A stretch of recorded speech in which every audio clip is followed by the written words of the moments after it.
Hello students, আজকে একটা dangerous experiment করতে চলেছি। কেউ ঘরে এটা ট্রাই করবে না, কখনো নয়।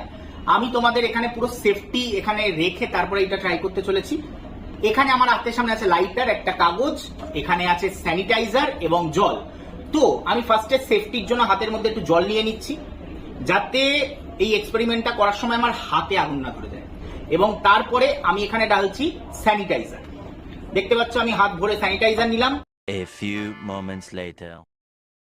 দেখো আমার হাতের মধ্যে আগুন ধরছে, আগুন জ্বলে গেছে। এবার দেখো কাগজটা আমি যেই মুহূর্তে ধরলাম সঙ্গে সঙ্গে কাগজটার মধ্যেও আগুন ধরে গেল।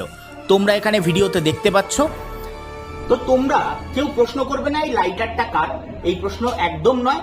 কিন্তু তোমরা বরং একটা উত্তর দাও যে এই যে আমরা স্যানিটাইজারটা দেখতে পেলাম, এই স্যানিটাইজারে কোন অ্যালকোহল ব্যবহার হয়, ইথাইল অ্যালকোহল না মিথাইল অ্যালকোহল? কমেন্ট করে জানাও। Do not try this at home.